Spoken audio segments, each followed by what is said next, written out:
이제 요점, 중요한 점 간단하게 짚어드리고 마치려고 합니다.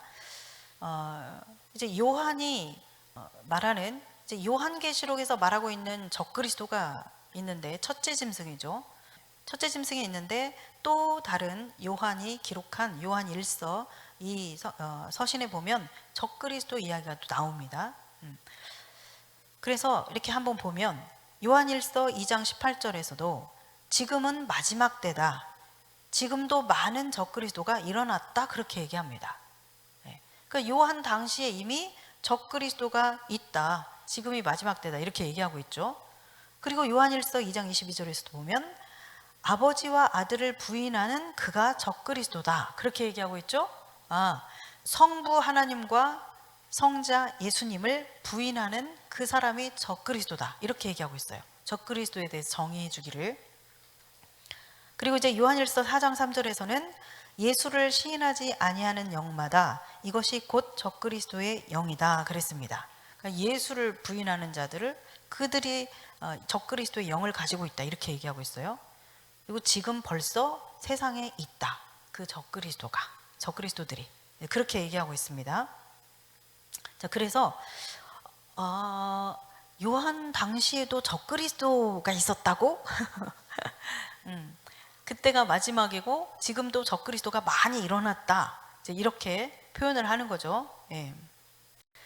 이 여기에서 요한이 요한 1서에서 적그리스도를 말하고 있는데, 말하자면 이때 당시에는 성육신을 부인하는 인카네이션이죠. 예수님이 육체를 입고 이 땅에 오셨다, 하나님이신 그분이 육체를 입고 이 땅에 오셨다라고 하는 성육신을 부인하는 사람들이 굉장히 많았어요. 그러니까 예수님의 인성을 부인하는 것이죠. 여러분들 그 이단이냐 아니냐를 분별하는 그 기준이 뭔지 아세요? 핵심적인 것, 이단인지 아닌지를 분별하는 그 기준이 뭐냐면 성육신을 부인하느냐 하지 않느냐예요. 성육신 문제입니다. 그래서 말하자면 예수님의 신성과 인성을 다 인정해야 된다는 것이죠. 신성을 부인하거나 신성은 인정하는데 인성을 부인하거나, 이것은 이단이에요. 이단적인 거예요, 그것은. 그리고 삼위일체를 인정해야 된다. 그런 것들이, 그리고 이제 예수님이 죽으시고 부활하시고 승천하시고 다시 오실 것에 대한 그런 것들, 이런 것들이 이제 핵심적인 이단이냐 아니냐를 이야기하는 기준이 되는 것들이에요.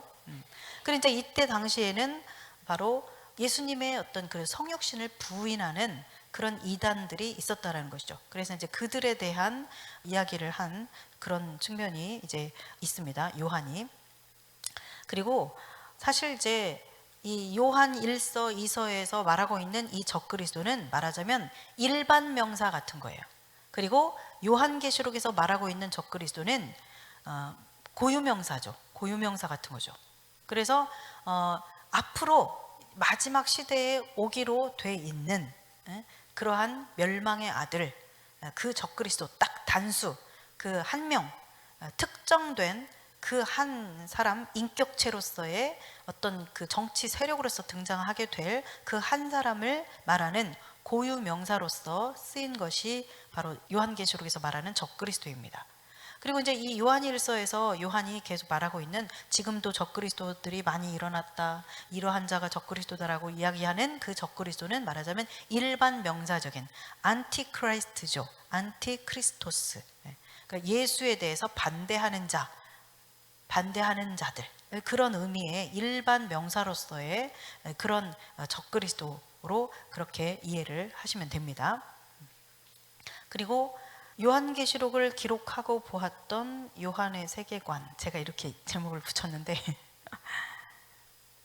자, 요한의 시대가 있고 이제 한 이래가 있습니다. 요한의 시대는 당시 한 1세기 정도의 그때이고, 한 이래는 이제 장차 오게 될 이제 마지막 시대에, 마지막 인간의 역사에 종말을 가져올 그 한 이래인데, 요한의 시대에 이렇게 요한, 사도 요한이라고 하는 그 선지자의 흐름을 가지고 있는 사도 요한이 있었습니다. 자, 요한이 이렇게 이야기할 때 10장에서 구약의 많은 선지자들을 이야기하죠. 구약의 많은 선지자들에게 말씀하셨던 그 복음이 이제 이루어진다라고 그렇게 표현하죠. 그래서 그러면서 이 요한에게도 너도 이제 이것을 먹고 예언해라, 그렇게 얘기하시죠. 네. 그리고 나서 그 다음 장으로 바로 이제 두 증인, 하나님의 종 선지자들로 넘어가죠. 그래서 선지자의 흐름을 이렇게 보여줬죠. 그래서 요한 이전의 시대에도 그런 하나님의 종 선지자들이 있었고, 그래서 그들을 통해서 하나님께서 말씀하고자 하시는 것을 선포하도록 하셨고, 이 요한 당시에도 대표적으로 지금 요한이 그 계시를 받아서 이것을 사람들에게 이제 선포하는 그러한 선지자로서의 역할을 감당하고 있었고, 그리고 이제 한 이래로 가서도 두 증인이 이제 이 흐름을 타서, 이 선지자의 그 흐름을 타고 이제 그 마지막 시대까지도 두 증인, 즉 하나님의 종 선지자들이 있다라는 것이죠. 그렇다면 그 전에는 요한까지만 있다가 뚝 끊겼어. 선지자들이 없다가 이제 마지막 한 일회가 돼서 짠 하고 갑자기 두 증인이 나타날까요? 그렇지 않습니다. 구약 시대로부터 꾸준히 하나님의 선지자들이 있어서 그들을 통해서 말씀하셨던 하나님이 요한을 통해서 말씀하셨고, 그 요한 이후로도 많은 하나님의 종 선지자들을 통해서 말씀을 하셔왔고, 지금까지도 그렇게 말씀을 하고 계시고, 그리고 이제 앞으로 장차 한 일회가 되었을 때에도 이 두 증인으로서, 두 증인은 이방인 교회와 유대인 교회의 하나님의 종 선지자들이라고 했죠. 그래서 그러한 하나님의 말씀을 맡은 자들이 그렇게 선포하는 그 일들이 그때까지 계속 지속될 것이다 라는 것이죠. 그리고 요한 시대에 적그리스도가 있었습니다. 예수 그리스도를 부인하는 자들이 있었어요. 그동안에도 계속 있어 왔습니다. 지금도 있나요, 없나요?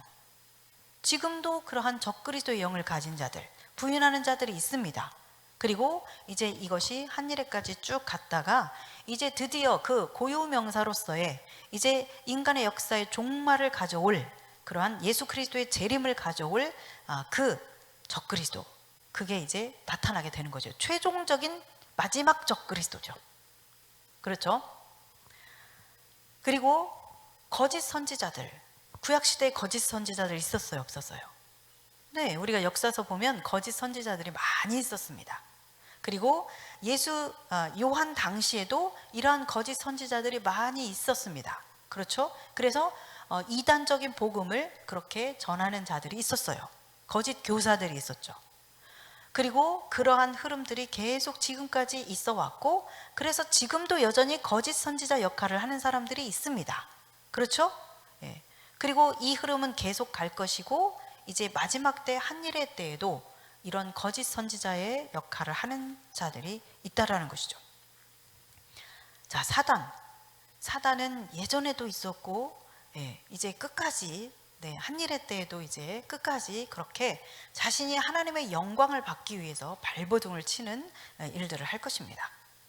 그래서 제가 이제 요한계시록을 기록하고 보았던 요한의 세계관, 이렇게 제가 이제 이름을 붙였는데, 말하자면 제가 이 요한이 기록한 요한 일서나 이런 요한계시록을 이렇게 쫙 봤을 때 이러한 구도를 한번 이제 생각을 하게 된 거예요.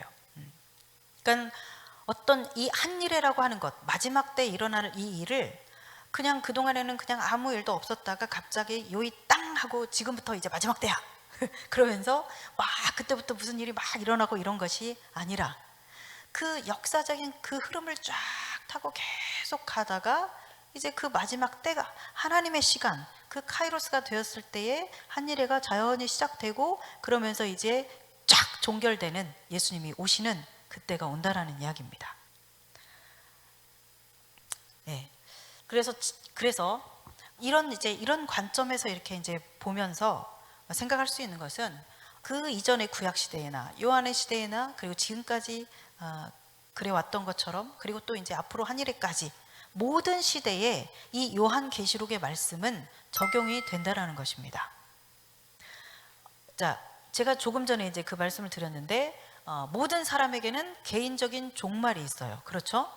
그래서 이 예수 그리스도께서 오시는 그 시간이 예수님이 실제적인 즉 재림의 때가 되어서 오시는 것을 보지 못하는 모든 자들에게는 그 예수님이 오시는 그 때, 그것이 바로 자신의 종말을 맞이하는 때죠.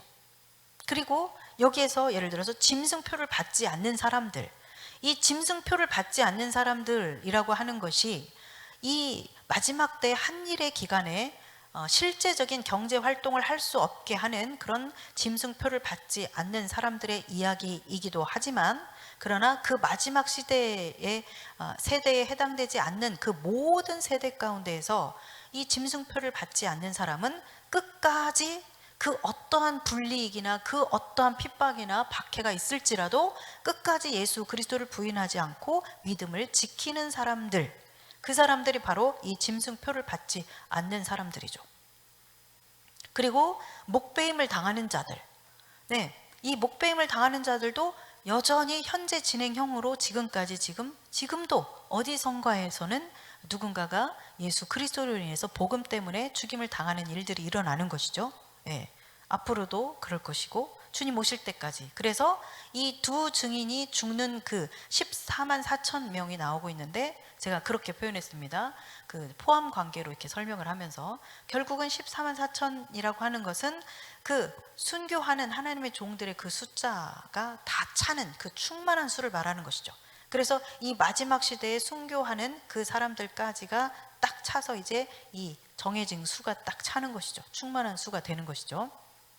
그래서 목배임을 당하는 자들은 순교하는 자들이고, 그렇기 때문에 이 요한계시록에서 말하고 있는 이러한 그 인물들, 표현들, 이것은 꼭 이 마지막 세대를 살아가는 그 사람들에게만 해당되는 것이 아니라 모든 세대를 살아가는 사람들에게 적용이 되는 그런 말씀이다라는 것이죠.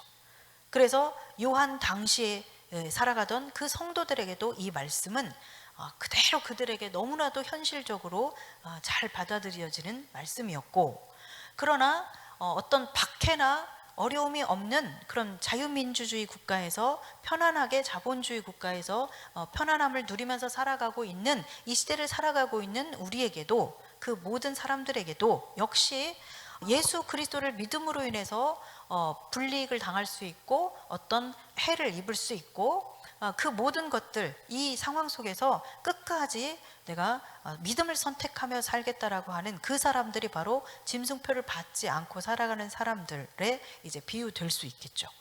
그들에게 이제 적용을 할 때에는 그렇습니다. 그래서 이제 이 요한계시록은 모든 세대에 그렇게 적용이 될 수 있는 말씀이다. 그러나 분명한 것은 실제적으로 이 적그리스도라고 하는 것은 실제로 이 마지막 때 한 일의 기간에 이제 우리에게 현실적으로 다가오게 될 어떤 역사적인 어느 시점에, 한 일회라고 하는 그 시점에, 저는 이제 이게 실제적으로 7년일 거라고 보는데, 이 7년 이 기간에 실제적으로 이제 활동하게 될 그 한일의 절반에 이제 그렇게 활동하게 될 인격적인 정치 세력을 가지고 있는 실제적인 인물이 바로 적그리스도일 겁니다. 그리고 그가 이제 이 요한계시록에 예언된 대로 이러한 일들을 행할 것이고, 모든 성도들은 또한, 그 세대를 살아가는 성도들은 또 이와 같은 예언된 이 환경, 그 예언된 대로 우리가 이제 그런 환경 속에서 그렇게 믿음을 지키면서 어떤 자들은 사로잡혀가고 어떤 자들은 목배임을 당하고 그렇게 각각 어떠한 자들은 뭐 칼로 죽임을 당하고 등등, 그러한 하나님의 그 부르심대로 우리가 믿음을 지키는 어떤 상황 가운데 그러한 세대를 살아갈 수 있기도 하다라는 것을 또한 우리는 반드시 인정해야 되고 또 기억해야 될 것입니다. 자, 그리고 이제 인나팔 대접에 대해서 이제 말씀드리면, 자, 인은 재앙이 아니라고 했습니다. 인은 이 봉해져 있는 그런 두루마리가 이렇게 딱 봉해져 있다, 이 비밀이 공개되어 있지 않다라는 뜻이고, 인을 뗀다라는 것은 이것을 하나씩 하나씩 이제 오픈해서 이 두루마리에 적혀 있는 이 비밀의 계시가 하나씩 열리는, 공개되는 것을 의미하는 것이라고 했습니다. 그래서 이제 7번째 마지막 인을 딱 떼었을 때 이제 6번째까지 인을 통해서 개요적으로 이렇게 6, 7장을 통해서 개요적으로 쫙 보여줬던 그것을 이제는 구체적으로 8장부터 22장 마지막 장까지는 이 구체적으로 어떻게 그 개요적인 일들이 일어날 것인지를 아주 상세하게 이제 이렇게 다시 클로즈업해서 이야기해주고 있는 것이다. 그래서 이 7번째 인이 떼어지는 것은 완전하게 오픈된다는 것이죠. 이제 자세한 모든 것들이 그런 의미라고 했습니다. 그리고 인을 떼면서 그 공개되는 그런 일들, 이제 개요적으로 첫 번째부터 6번째 인까지를 이야기했는데, 저는 그 중에서 우리가 지금 살아가는 시대는 4번째 인을 떼는 그 단계에 해당이 된다라고 생각을 한다라고 말씀드렸습니다. 그래서 5번째 인이 떼어지면 이제 죽임당한 영혼들이 제단 앞에서 호소하는 이야기가 나오죠. 그것은 바로 집중적으로 그 순교가 일어나는 한일의 절반 때의 이야기를 그렇게 묘사함으로써 5번째 이는 한일의 때를 이야기해 주는 것이다라고 제가 말씀드렸습니다. 그래서 이제 한일회가 시작될 것을 앞두고 어떤 역사적인 그 종말을 향해서 이제 어떤 그동안의 첫 번째부터 세 번째까지 인을 땜으로써 일어났던 그 일들이 이제는 더 강렬하게, 더 강도 있게, 더 잦은 횟수로 이렇게 일어나면서 이런 것들이 이제 종합적으로 일어났었죠. 4번째 인에서는 첫 번째, 두 번째, 세 번째에서 일어났던 일들이 4번째 인에서는 종합적으로 일어났었잖아요. 그래서 그러한 시대를 살고 있다. 4번째 인에 해당이 된다라고 나는 본다라고 그렇게 말씀을 드렸습니다. 그리고 이제 나팔은 경고하는 거였죠. 그 사람들이 이러한 일들을 통해서 돌아올 수 있도록 하기 위해서 경고하는 그러한 기능을 했던 것이 나팔이다. 그리고 대접은 바로 이제 심판, 마지막으로 이제 쏟아 부어지는 그러한 심판, 부활 휴거가 다 일어나고 나서 이 땅에 남은 자들에게 쏟아지는 그러한 심판, 재앙, 그것이 바로 대접이다라고 말씀드렸습니다. 자, 그다음에 이제 14만 4천에 대해서는 14만 4천 그 포함 관계를 이렇게 설명을 드렸는데, 많은 순교자들이 있고 거기에는 이방인 순교자들도 있고 이스라엘의 유대인 순교자들도 있는데, 그 중에서도 유대인 순교자들이 있고 그 중에서도 하나님의 종 선지자들, 그 종들의 그 순교자들이 있고 뭐 이런 식으로 포함 관계로 말씀을 드렸죠. 그래서 결국은 이 14만 4천이라고 하는 것은 그동안 예수 그리스도 이후로 계속 순교자들이 있어 왔는데 그 수가 계속 차가고 있는 것이죠. 그래서 5째 인을 뗐을 때 빨리 이렇게 원수를 갚아주십시오 했을 때 뭐라고 하시냐면, 너희 동무 종들도 너희처럼 죽임을 당해서 그 수가 찰 때까지 기다려라, 이렇게 말씀하시거든요. 그래, 이 수가 차가고 있는 것이죠. 그러다가 이제 한일의 때에 그때 굉장히 많은 순교가 일어날 것이고, 그러면서 이 하나님께서 이제 그 순교하기로 하나님께 부르심을 받은 그러한 종들이 순교를 함으로써 이 14만 4천이라고 하는 그런 어떤 그 순교하는 하나님의 종들의 그 충만한 수가 다 차는 것이죠. 그래서 그러한 의미로 이제 이해를 하고 있다. 그리고 그래서 이제 이 두 증인 가운데 두 증인은 이방인 교회와 유대인 교회를 의미하는 것인데, 바로 이 유대인 교회에 하나님의 종 선지자들에 해당되는 사람들이 이 마지막 때에 이제 14만 4천 가운데에서 그 마지막 시대에 해당되는 순교하는 자들, 그들이 바로 이 두 증인 가운데 한 증인일 것이다 라고 그렇게 말씀드렸습니다. 자, 그리고 이제 두 증인 방금 말씀드린 것처럼 이 두 증인에 대해서도 어떤 사람들은 이제 실제로 두 사람일 것이라고 얘기하시는 분들도 꽤 있습니다. 그런데 이것이 실제로 두 사람이라 할지라도 그 두 사람은 분명하게 제가 이제 그 11장에서 본문을 설명드리면서 말씀드렸듯이, 이 두 사람이라 할지라도 분명히 이 두 사람은 이방인 교회를 대표하는 하나님의 종, 그리고 유대인 교회를 대표하는 하나님의 종들일 것입니다. 그래서 그 두 사람이라 할지라도 결국은 그 두 사람 이야기를 하는 것은 나머지 많은 그런 그 하나님의 종 선지자들을 대표해서 그 두 사람에게 클로즈업해서 그 사람들의 이야기를 하는 것이다. 예, 그 두 사람뿐만 아니라 많은 그런 하나님의 종 선지자들이 그렇게 증언을 하고 그렇게 선포하다가 죽임을 당하는 순교하는 일들이 있을 것이다 라는 이야기입니다. 그래서 두 사람이든 아니면 그것을 그냥 전체 이렇게 두 교회의 하나님의 종 선지자들로 이렇게 보든 내용에 있어서는 크게 변화가 없다. 그래서 뭐 그 상관이 없다라는 이제 그런 이야기입니다. 그리고 이제 짐승의 표 666에 대해서는 짐승의 표를 받는 사람은 자신이 짐승에게 속해 있는 사람이다라고 하는 것을 나타내 보여주는, 자신의 소속을 밝히는 것이라고 말했죠. 예. 그래서 이 짐승표가 없는 사람은 매매를 할 수 없다라고 하는 이 말이 실제적으로 이 짐승표라는 것이 상징적인 의미만이 아니라 실제로 어떤 우리로 하여금 경제 활동을 할 수 없게 만드는 실제적인 어떤 것이 될 것이다라고 하는 것을 인정하게 만드는 그런 표현이라고 했습니다. 그래서 이 짐승표 666, 이 짐승표는 우리가 살고 있는 실제적인 어떤 현실적인 그런 조건 속에서 그 영적 상징만이 아니라 실제적으로 그렇게 존재하게 될 것이다 라는 이야기입니다.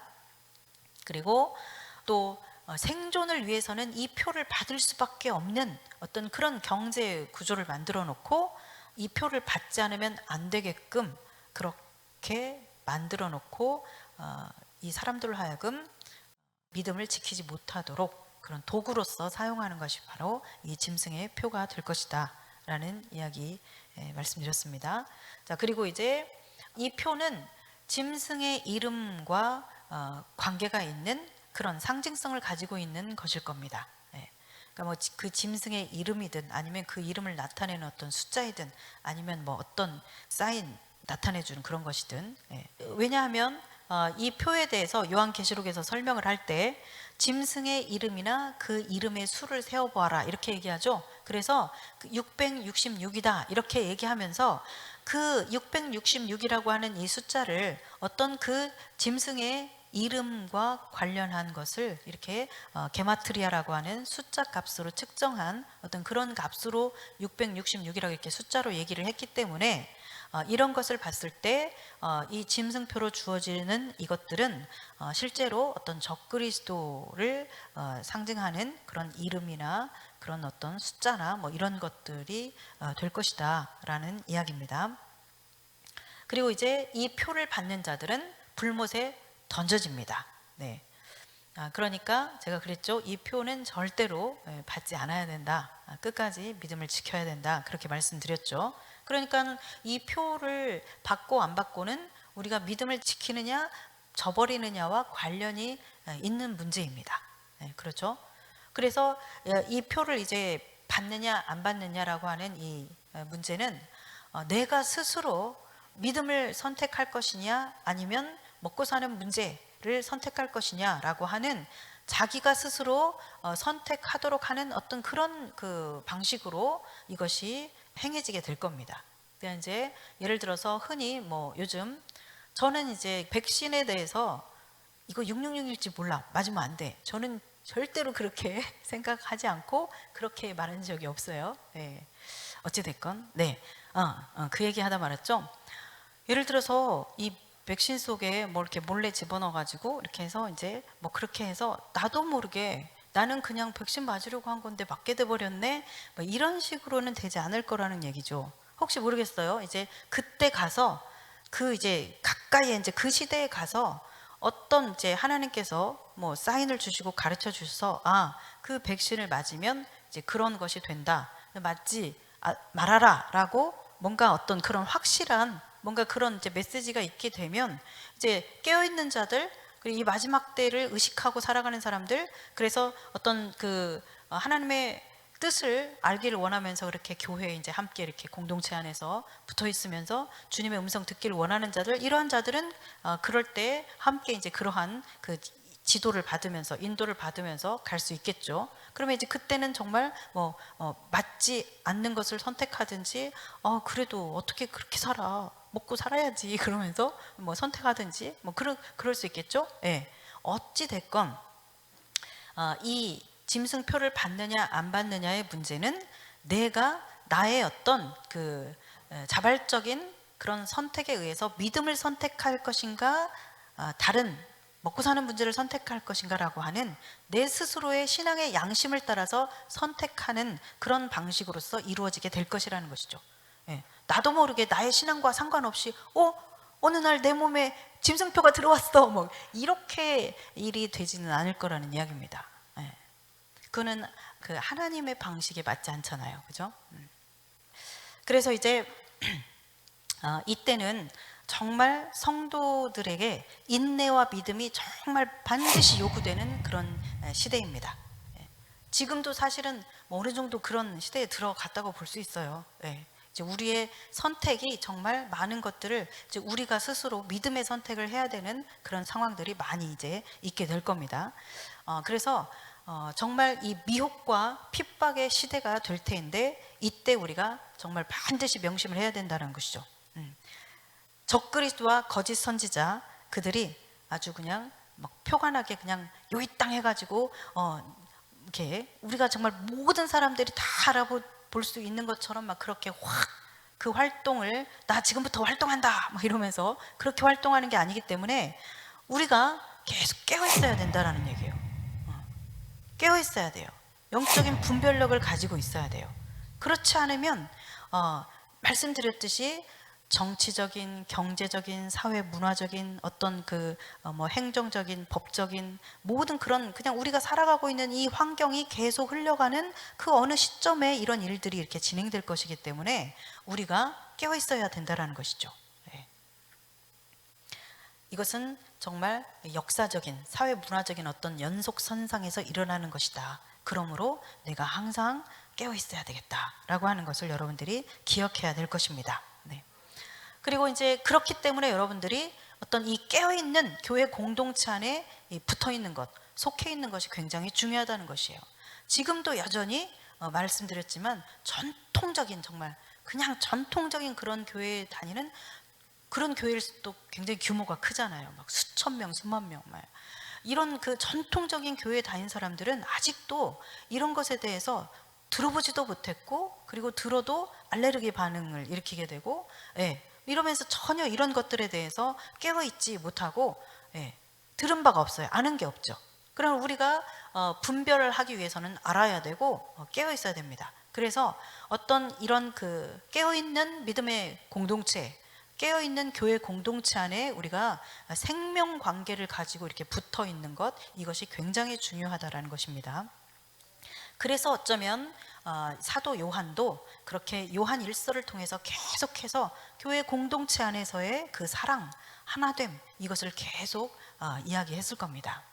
그리고 그들이 그 박해의 시대에도, 초대교회 시대에도, 로마 시대에도 그렇게 그들이 모여서 은밀히 비밀리에 이렇게 모여서 서로 격려하고 위로하면서 간증하면서 말씀을 나누면서 그렇게 서로에게 힘이 되면서 믿음을 인내하면서 버텨나갈 수 있었던 것이죠. 그때 작년에 그 다니엘 기도회에서 어떤 잘 안 나는데 그 한 분이 북한에서 이렇게 그 말씀을 그러니까 할머니의 신앙에 대해서 주로 얘기했던 그런 분이 있었던 걸로 제가 그랬던 것 같아요. 이제 그분이 계셨는데 그들도 그런 거죠. 정말 이렇게 감시하고 계속해서 그 사람들을 뭐라고 해요? 이렇게 계속 이렇게 집에도 갑자기 들이닥쳐서 이렇게 막 검사하고 막 이런 검열하는 그런 어떤 북한에서 그런 환경 가운데서도 계속 야 이리 와라 모여, 옆집 누구도 이렇게 와. 그래서 거기서 모여서 소리를 죽여서 같이 성경 읽고 막 기도하고 이러잖아요. 왜? 그냥 이렇게 위험하니까 따로 그냥 혼자 각자 하면 되잖아요. 근데 그렇지 않다는 것이죠. 계속해서 어떤 서로에게 그런 말씀드렸듯이 교회라고 하는 것 자체가 하나로서, 한 사람으로서는 이룰 수 없는 것이죠. 서로 이렇게 모이면서 서로에게 격려가 되고, 믿음을 되게 막 힘을 잃었다가도 옆에서, 곁에서 이렇게 믿음의 말을 해주면, 그래, 맞아, 그러면서 다시 이렇게 회복하고 힘을 얻게 되고, 이제 이러면서 함께 가는 것이죠. 이제 생명 공동체이죠. 자, 그 다음에 이제 적그리스도에 대해서는 첫째 짐승이 적그리스도로 이제 등장을 했는데, 이 첫째 짐승은 무저갱에서 올라온 짐승, 즉 영이라고 했습니다. 그래서 적그리스도 역할을 하게 될 그 한 사람에게 이제 들어가게 돼서 그 한 사람이 이제 실제적인 적그리스도의 역할을 하는 그런 정치 권력으로서 이제 나타나게 된다라고 말씀드렸습니다. 그래서 이 정치 권력은 전 세계적인 그런 그 영향력을 미치고, 전 세계적으로 자신의 세력을, 그 영향력을 끼칠 수 있을 만한 그런 정치 권력을 가진 자로서 그렇게 이제 활동하게 된다라는 이야기입니다. 뭐 그 이유들은 제가 이제 할 때 다 했으니까 나중에 이제 이렇게 들어보시면 되겠고요.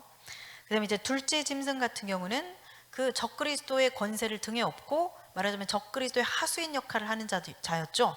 그래서 적그리스도를 위해서, 적그리스도를 경배하고 높임을 받기 위한 그 모든 시스템들을 쫙 구축해 놓고, 그 시스템들을 실제적으로 가동시키는 그런 어떤 행동대장처럼 그 실제로 역할을 하는, 하수인 역할을 하는 그런 자가 바로 거짓 선지자로서 표현된, 둘째 짐승으로 표현된 자들이다라고 말씀드렸습니다.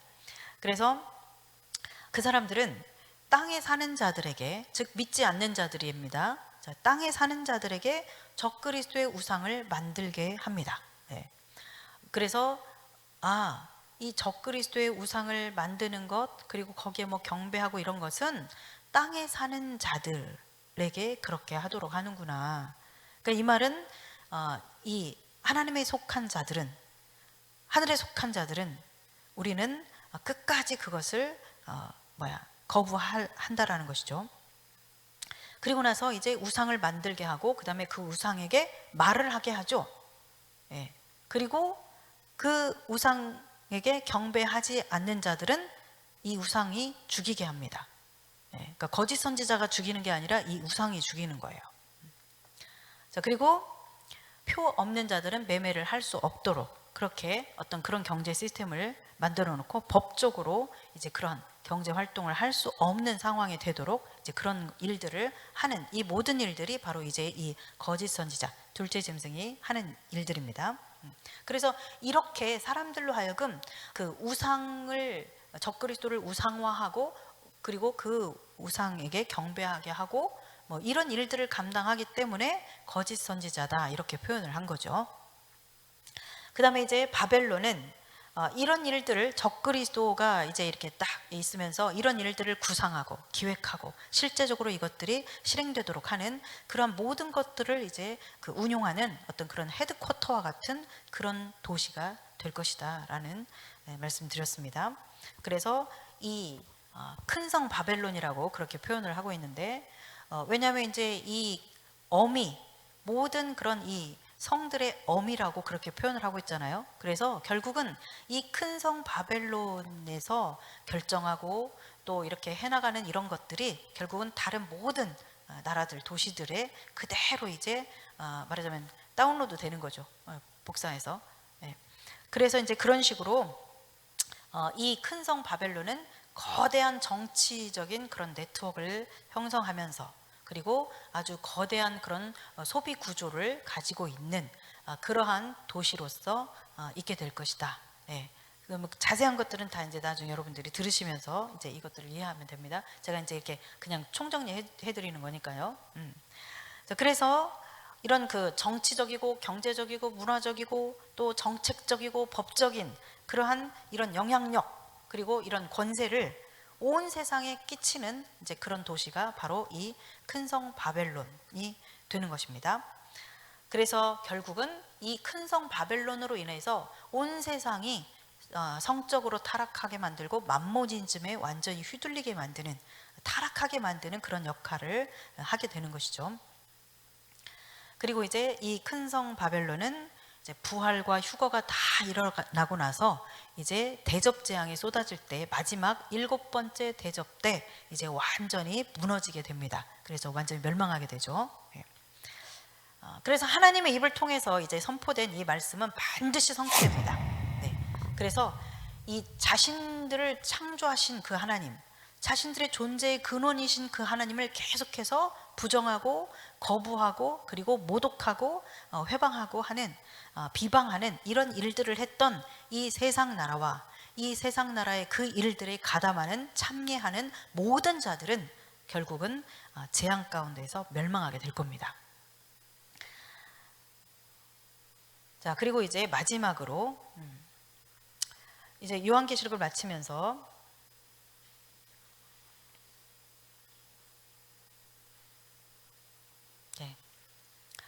이제 마지막으로 요한계시록을 마치면서 여기에서 이제 처음에도 그랬고 마지막 마칠 때도 그랬고 이 두루마리의 예언의 말씀을 지키는 자는 복이 있으리라 그렇게 말씀하셨잖아요. 네. 근데 이 두루마리의 계시의 이 말씀을 지키는 자는 복 있는 자다 그랬는데 그렇다면 이 계시의 말씀을 지킨다는 게 뭔가? 뭘 지키라는 것인가? 이제 이게 정리가 돼야 되는 것이죠. 이게 제일 중요하죠. 네. 뭐 열심히 오랜 시간 배웠는데 그래서 뭘 지키라는 거지? 계명을 지키래. 예언의 여기 말씀을 지키래. 그런데 뭘 지켜야 되지? 이걸 모르면 이제 소용이 없죠. 그래서 이것을 한번 이제 생각을 해볼 필요가 있습니다. 무엇을 지켜야 하는가를 아는 것이 요한계시록 청강의 목적에 도달하는 것이다. 예. 첫 번째, 영적 대결 구도를 인식하고 살아라입니다. 제가 이제 이것을 한 것은 노른자 부위들 있죠. 이제 이렇게 요한계시록을 쭉 이야기를 전개해가면서 군데군데 노른자 부분들을 이렇게 집어넣은 부분들이 있어요. 그것은 다 이제 거의 대부분 다 요한에게 직접 쫙 환상을 보여주시다가 요한에게 탁 얘기하시고 또 쫙 보여주시다가 요한에게 탁 얘기하시고 이런 얘기거든요. 그래서 현재적으로 그들에게 메시지를 주는 것들이에요. 이 노른자에 해당되는 것들이. 그래서 이제 제가 이 노른자에 해당되는 부분들을 이렇게 취합을 했습니다. 그래서 이것을 이제 어떻게 요약할 수 있는가 했더니 이제 세 가지로 요약이 되더라고요. 그래서 이제 제가 이제 그것을 말씀드리는 거예요. 첫째, 영적 대결 구도를 인식하고 살아라. 그 말씀입니다. 이것은 깨어있는 삶을 살라는 얘기예요.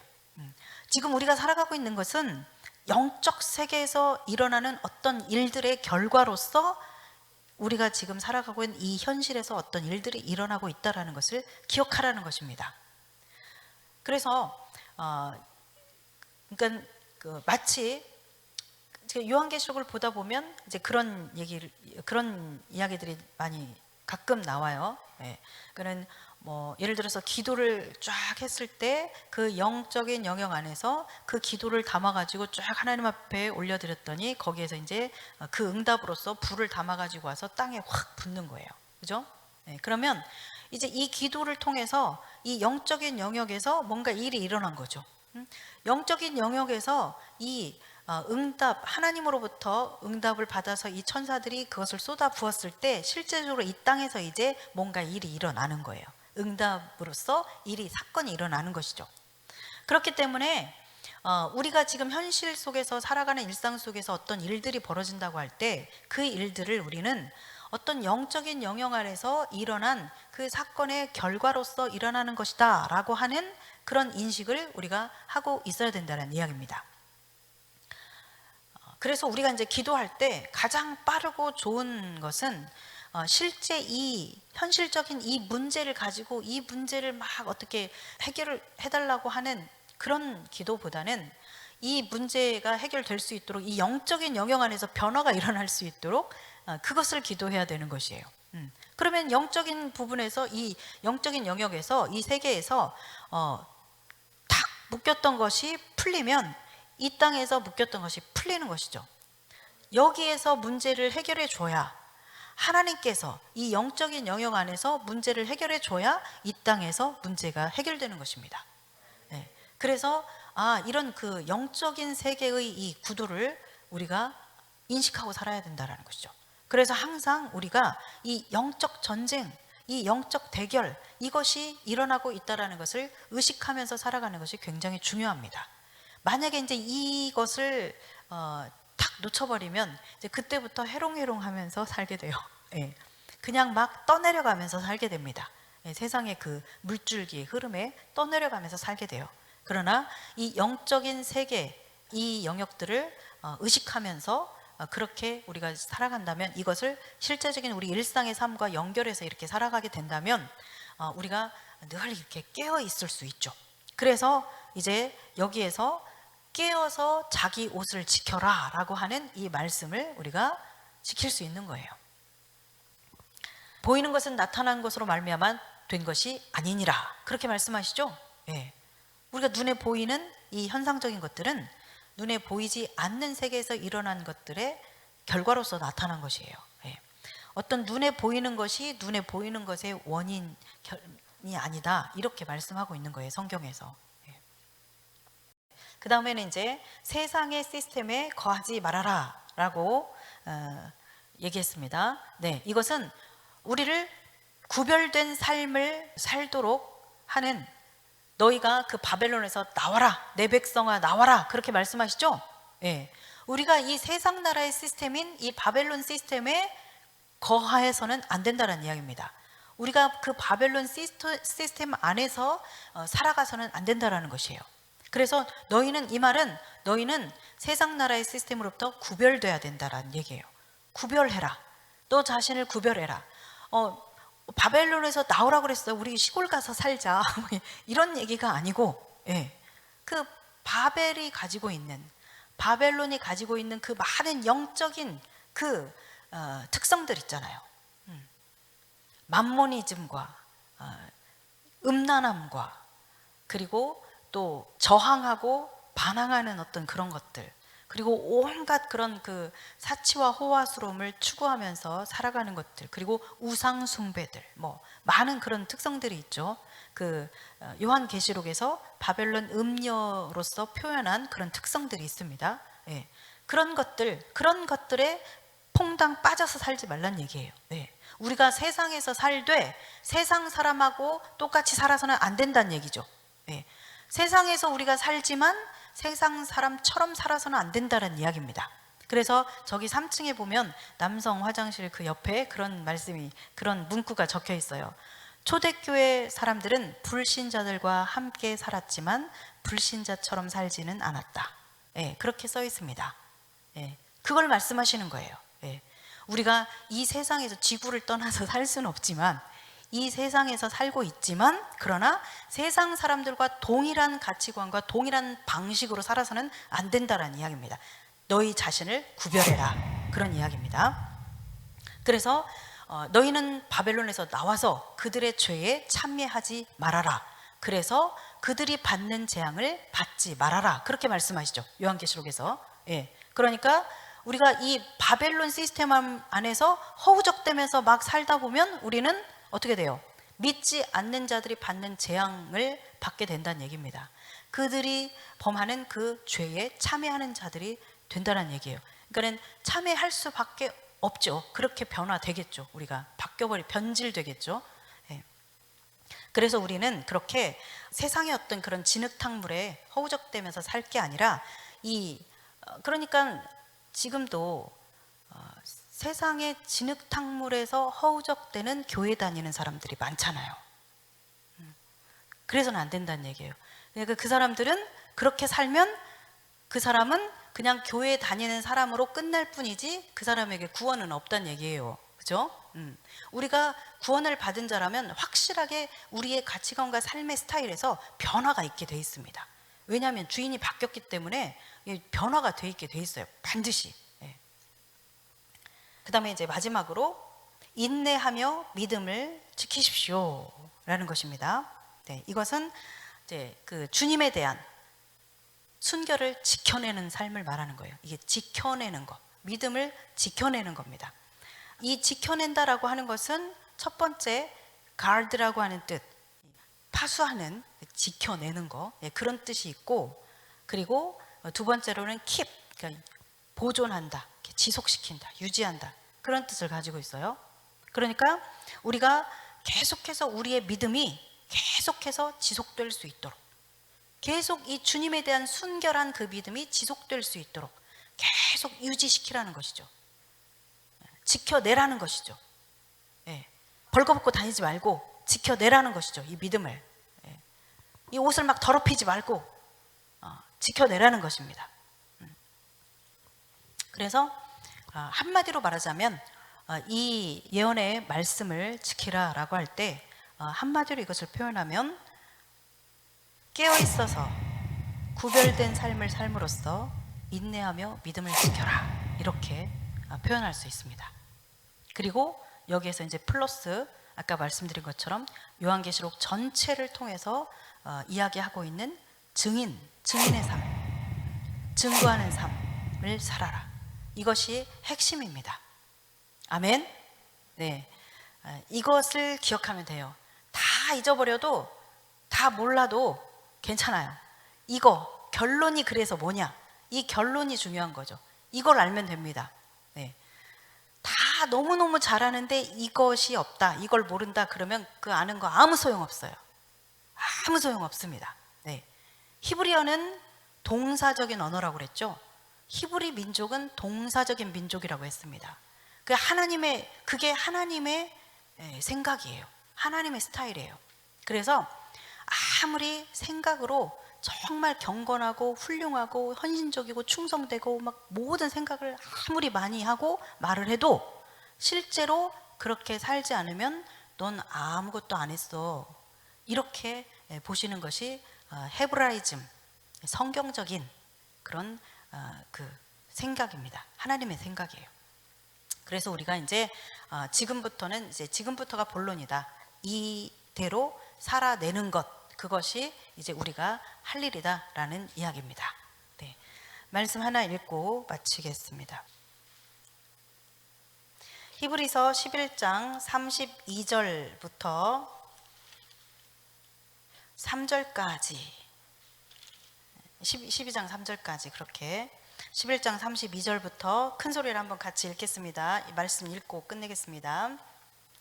내가 무슨 말을 더하리요? 기드온, 바락, 삼손, 입다, 다윗 및 사무엘과 선지자들의 일을 말하려면 내게 시간이 부족하리로다. 그들은 믿음으로 나라들을 이기기도 하며 의를 행하기도 하며 약속을 받기도 하며 사자들의 입을 막기도 하며 불의 세력을 멸하기도 하며 칼날을 피하기도 하며 연약한 가운데서 강하게 되기도 하며 전쟁에 용감하게 되어 이방 사람들의 진을 물리치기도 하며 여자들은 자기의 죽은 자들을 부활로 받아들이기도 하며 또 어떤 이들은 더 좋은 부활을 얻고자 하여 심한 고문을 받되 구차히 풀려나기를 원하지 아니하였으며 또 어떤 이들은 조롱과 채찍질뿐 아니라 결박과 옥에 갇히는 시련도 받았으며 돌로 치는 것과 톱으로 켜는 것과 시험과 칼로 죽임을 당하고 양과 염소의 가죽을 입고 유리하여 궁핍과 환난과 학대를 받았으니 이런 사람은 세상이 감당하지 못하느니라. 그들이 광야와 산과 동굴과 토굴에 유리하였느니라. 이 사람들은 다 믿음으로 말미암아 증거를 받았으나 약속된 것을 받지 못하였으니 이는 하나님이 우리를 위하여 더 좋은 것을 예비하셨은즉 우리가 아니면 그들로 온전함을 이루지 못하게 하려 하심이라. 이러므로 우리에게 구름같이 둘러싼 허다한 증인들이 있으니 모든 무거운 것과 얽매이기 쉬운 죄를 벗어버리고 인내로써 우리 앞에 당한 경주를 하며 믿음의 주요 또 온전하게 하시는 이인 예수를 바라보자. 그는 그 앞에 있는 기쁨을 위하여 십자가를 참으사 부끄러움을 개의치 아니하시더니 하나님 보좌 우편에 앉으셨느니라. 너희가 피곤하여 낙심하지 않기 위하여 죄인들이 이같이 자기에게 거역한 일을 참으신 일을 생각하라. 아멘. 네, 항상 믿음의 주요 온전케 하시는 예수 그리스도를 바라보며 살아가는 우리가 될 수 있기를 바랍니다. 네, 기도하고 마치겠습니다.